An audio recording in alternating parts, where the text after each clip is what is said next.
प्रीज the Lord. आपको जय मसीह की मेरे भाइयों मेरे बहनों, और फिर से वेलकम करते हैं आप लोगों का एक न्यू वचन में। मेरा नाम है दीनदयाल, आप देख रहे हैं स्ट्रेट पैथ टू लाइफ। आज मैं बताऊंगा सामरी स्त्री के बारे में कुछ ऐसी बातें जो आपके जीवन में जानना बहुत ज़रूरी है, क्योंकि जब जानोगे तो आप भी सामरी स्त्री जैसे थी। हो सकता है आपके नज़रों में कोई ऐसी स्त्री हो जैसे परमेश्वर ने उसको आत्मा को बचाया, हो सके आप भी उसके आत्मा को बचा सकते हो खुदा के पास लाकर। तो इस वीडियो को छोड़ना तक नहीं, इस वीडियो को अंत तक देखना। मेरे भाइयों मेरे बहनों, एक वचन हम लोग पढ़ेंगे यूहन्ना में 4 अध्याय में लिखा हुआ है। लेकिन वचन पढ़ने से पहले मैं आपसे कहना चाहता हूँ कि सामरी स्त्री जो थी क्या थी, एक ऐसी जाति की थी, एक ऐसी वो नम्र थी जो परमेश्वर से एक बात कही कि हे पिता, क्या कही कि मैं बहुत अपने आप को परमेश्वर के सामने नीचा दिखाई और परमेश्वर ने उसके आत्मा को बचाया।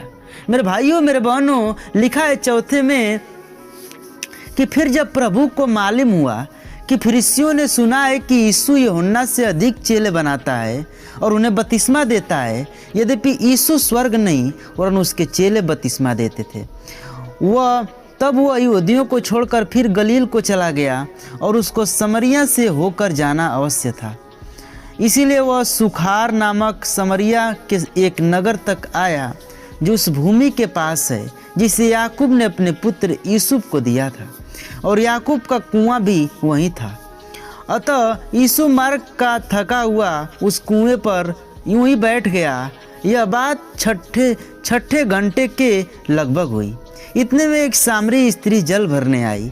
यीशु ने उससे कहा, मुझे पानी पिला, क्योंकि उसके चेलों तो नगर में भोजन मोल लेने को गए थे। उस सामरी स्त्री ने उससे कहा, तू यहूदी होकर मुझे सामरी स्त्री से पानी क्यों मांगता है? क्योंकि यहूदी सामरियों के साथ किसी प्रकार का व्यवहार नहीं रखते थे। यीशु ने उत्तर दिया, यदि तू परमेश्वर के वरदान को जानती और यह भी जानती कि वह कौन है तो तुझसे कहता, मुझे पानी पिला। हालेलुया। ये परमेश्वर कितना बातें यहाँ पर, ये मोस्ट इम्पोर्टेंट बातें कहा है। यहाँ पर परमेश्वर कह रहा है, क्या कह रहा है कि यदि तू परमेश्वर के वरदान को जानती। परमेश्वर का वरदान क्या है? परमेश्वर का वरदान यह है कि हम एक दूसरे के आत्मा को बचाएं। वहाँ परमेश्वर यीशु मसीह को वरदान दिया था सामरी स्त्री को बचाने के लिए। मेरे भाइयों मेरे बहनों, यही कहता है वो कि अगर तू परमेश्वर के वरदान को जानती और यह भी जानती कि वह कौन है जो तुझसे कहता है मुझे पानी पिला, तो तू उससे मांगती और वो तुझे जीवन का जल देता। हालेलुया। जीवन का जल कौन है? जीवन का सोता कौन है? प्रभु यीशु मसीह है। वही मेरे भाइयों मेरे बहनों बताना चाहता है कि मैं जीवन का जल हूँ। लेकिन 11 में स्त्री ने उससे कहा, सामरी स्त्री ने कहा, हे प्रभु, तेरे पास जल भरने को तो कुछ है भी नहीं और कुआं गहरा है, तो फिर वह जीवन का जल और तेरे पास कहाँ से आया? हालेलुया। ये कितना परमेश्वर का वचन हमको सिखा रहा है। स्त्री उससे बोली कि पिता, तेरे पास तो कुछ नहीं है, लेकिन ये नहीं जानती थी कि हमारा परमेश्वर ही जीवन का जल है, हमारा परमेश्वर ही जीवन का सोता है। मेरे भाइयों मेरे बहनों, लेकिन 12 में पढ़ेंगे तो इसका उत्तर मिलेगा, क्या तू हमारे पिता याकूब से बड़ा है जिसने हमें यह कुआं दिया और आप ही अपनी संतान और अपने पशुओं समेत इसमें से पिया? यीशु ने उसको उत्तर दिया, जो कोई यह जल पिएगा वो फिर प्यासा होगा, परंतु जो कोई उस जल में से पिएगा जो मैं उसे दूंगा वो फिर अनंत काल तक प्यासा न होगा। हालेलुया। ये परमेश्वर क्या कह रहा है? यीशु मसीह ये बात कह रहा है कि जो परमेश्वर के जल को पिएगा। परमेश्वर का जल क्या है? वचन। जो वचन को मेरे भाइयों मेरे बहनों अपने अंदर रखेगा वो कभी प्यासा नहीं हो सकता। उसके जीवन में आप ये पानी को पीते हो और क्या होता है? आपको फिर प्यास लगती है। लेकिन जब आप परमेश्वर के वचन को अंदर रख लोगे, आपके जीवन में दुख, परेशानी, विपत्ति, डिप्रेशन, किसी चीज का आपके जीवन में कुछ नहीं आ सकता। ये वचन हमको ये सिखाना चाहता है। तो हमको पानी की तरह परमेश्वर के वचन को पीना है। जब पिएंगे तो हमको कभी प्यास न लगेगी, हमको कभी हमारे पास शैतान न आएगा, क्योंकि हमारा परमेश्वर जीवन का ज्योति है, हमारा परमेश्वर जीवन का जल है और हमारा परमेश्वर जीवन का सोता है। मेरे भाइयों मेरे बहनों, आप इस बात को जानते हैं, वरन जो जल मैं उसे दूंगा वह उसमें एक सोता बन जाएगा जो अनंत जीवन के लिए उमड़ता रहेगा। हालेलुया। स्त्री ने उससे कहा, हे प्रभु, वह जल मुझे दे ताकि मैं प्यासी न होऊं और न जल भरने की इतनी दूर आऊं। हालेलुया। वो यीशु मसीह से बात करती है कि हे परमेश्वर, मुझे वो जल दे जो जल की तू बात कर रहा है, कि जो जल पिएगा कभी प्यासा नहीं होगा। मैं इतनी दूर पानी भरने आती हूँ कुएं में, हमको वो जल दे दे कि मैं इतनी दूर पानी भरने न आ पाऊँ, वही जल पीकर मैं कभी प्यासा न बनूं। सामरी स्त्री का कहना प्रभु यीशु मसीह से, लेकिन यीशु मसीह क्या कहता है? यीशु ने उससे कहा, जा अपने पति को यहाँ बुला ला। स्त्री ने उत्तर दिया, मैं बिना पति की हूँ। यीशु ने उससे कहा, तू ठीक कहती है, मैं बिना पति की हूँ, मैं बिना पति की हूँ, क्योंकि तू 5 पति कर चुकी है। हालेलुया। परमेश्वर हमारा जान गया उसका, क्योंकि वो जानता है हमारा परमेश्वर सत्य परमेश्वर है, जीवन को बचाने वाला परमेश्वर है। क्योंकि तू 5 पति कर चुकी और जिसके पास तू अब है वो अभी तेरा पति नहीं। यदि तूने सच ही कहा है।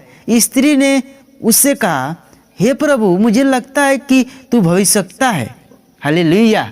ये सामरी स्त्री कहती है कि हे प्रभु, मुझे लगता है कि तू भविष्यवक्ता है, लेकिन वो नहीं जानती कि हमारा परमेश्वर यीशु मसीह प्रभु है।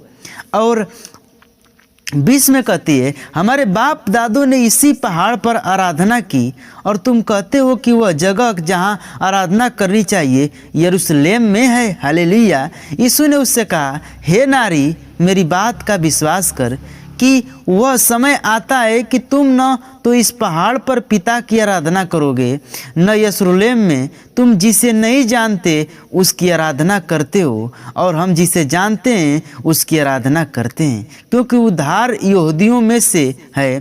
परंतु वह समय आता है, वरन अब भी है, जिसमें सच्चे भक्त पिता की आराधना आत्मा और सच्चाई से करेंगे। हालेलुया। हमारे पिता का जो आराधना होता है आत्मा और सच्चाई से होता है। मेरे भाइयों मेरे बहनों, आप ये नहीं कह सकते कि मेरे मन में क्या है, किसी के प्रति ईर्ष्या है, मैं परमेश्वर की जाकर आराधना कर रहा हूँ। नहीं, वो आराधना आपको जीवन में कभी कोई फल नहीं देगा। तो मैं आपसे कहना चाहता हूँ कि वैसी आराधना आप नहीं करें। अगर आपको प्रभु में चलना है तो पवित्रता से चलिए, वरना आप मत चलिए। क्योंकि आप चलेंगे और पवित्रता से नहीं चलेंगे, आपके जीवन में आशीष नहीं मिलेगी। और जब आशीष नहीं मिलेगी तो आपके बगल वाले खुद आपको बोलेंगे, ये प्रभु में 1 साल से जा रहा है, ये प्रभु में 2 साल से जा रहा है, लेकिन इसका दुख अभी ठीक नहीं हुआ। मेरे भाइयों मेरे बहनों, अपने अंदर अपने कमी को देखिए कि मेरी कमी कहाँ है। क्योंकि अयूब जानता था कि मैं कोई पाप नहीं किया हूँ, बेविचार नहीं किया हूँ, लेकिन फिर भी वो परमेश्वर से कहता था कि परमेश्वर क्या मैं पापी हूँ। वो अपने आप को माना, वो अपने आप को कभी ये नहीं कहा कि परमेश्वर मैंने पाप नहीं किया है। उसी प्रकार आपको मानना पड़ेगा परमेश्वर के आगे, तब जाकर आप पश्चाताप करोगे और चंगा होगे। और आगे कह रहा है कि भक्त पिता की आराधना आत्मा और सच्चाई से करेंगे, क्योंकि पिता अपने लिए ऐसे ही आराधना को ढूंढता है। मतलब ऐसा ही ढूंढता है जो आत्मा और सच्चाई से करता है, परमेश्वर उसी को ढूंढता है। परमेश्वर आत्मा है और अवश्य है कि उसकी आराधना करने वाले आत्मा और सच्चाई से आराधना करें। हालेलुया। हमारा परमेश्वर क्या है? आत्मा है। परमेश्वर आत्मा है। मेरे भाइयों मेरे बहनों, ये जो आपके अंदर बोल रही है ना, ये भी परमेश्वर का एक आत्मा ही बोलवा रही है। आप कभी नहीं बोल सकते, क्योंकि देखिए, आप जो आपके मुंह से आवाज़ निकल रहा है, आप नहीं जान रहे हैं, उसको देख नहीं रहे हैं, नहीं, आप बोल रहे हैं, आपकी आवाज़ें निकल रही है। मेरे भाइयों मेरे बहनों, मैं आपसे कहना चाहता हूँ, उसी प्रकार हमारा परमेश्वर है। आप उसे देख नहीं सकते, लेकिन वो सब कुछ कर सकता है। वो कहता है कि धन्य हो लोग जो बिना देखे विश्वास करते हैं। हम परमेश्वर को देख नहीं सकते, लेकिन फिर भी हम क्या करते हैं? परमेश्वर पर बिलीव करते हैं, परमेश्वर पर भरोसा करते हैं। मेरे भाइयों मेरे बहनों, हमको उसी प्रकार परमेश्वर पर भरोसा करना है जिस प्रकार अयूब करता था। आगे लिखा है 25 में, स्त्री ने उससे कहा, मैं जानती हूँ कि मसीह जो सिक्त कहलाता है आने वाला है, जब वह आएगा तो हमें सब बातें बता देगा। यीशु ने उससे कहा, मैं जो तुझसे बोल रहा हूँ वही हूँ। हालेलुया। ये परमेश्वर क्या कह रहा है कि मैं जो तुझसे बोल रहा हूँ, क्या बोल रहा हूँ कि मैं ये सब बातें तुझको बता रहा हूँ कि तू 5 पति कर चुकी है और अभी जो तेरे पास पति है वो भी तेरा नहीं है। यानी वो बताना चाहता था क्या कि हम ही मसीह हैं। वो नहीं समझ रही थी सामरी स्त्री, लेकिन सामरी स्त्री कब समझी? जब परमेश्वर उसके सारे बातों को बताया। तो मेरे भाइयों मेरे बहनों, मैं आपसे कहना चाहता हूं कि आप अपने जीवन में विश्वास को बढ़ाइए। परमेश्वर में चंगा होना है तो सामरी स्त्री को परमेश्वर ने पानी क्यों मांगा? हमारा परमेश्वर प्यासा था? नहीं, वो उसके आत्मा को बचाना चाहता था, क्योंकि वो हर एक आत्माओं का प्यासा था। जब उसको सूली पे चढ़ाया गया तो हमारा परमेश्वर पानी का प्यासा नहीं था। उसको चाय नहीं चाहिए था, उसको कॉफी नहीं चाहिए था, नहीं, उसको आत्मा चाहिए था, क्योंकि वो आत्मा को बचाने के लिए आया था। और आज भी परमेश्वर कहता है, हमको अगर बुद्धि दिया है, ज्ञान ही दिया है, समझ दिया है, तो कहता है कि तुम भी आत्माओं को बचाओ। मेरे भाइयों मेरे बहनों, आप अपने जीवन में आत्मा को बचाना सीखिए, तब जाकर परमेश्वर आपको ब्लेसिंग करेगा। तो मैं आज के मैसेज को यहीं तक रखूंगा। तब तक सबको जय मसीह की। प्रीज द लॉर्ड। आमीन।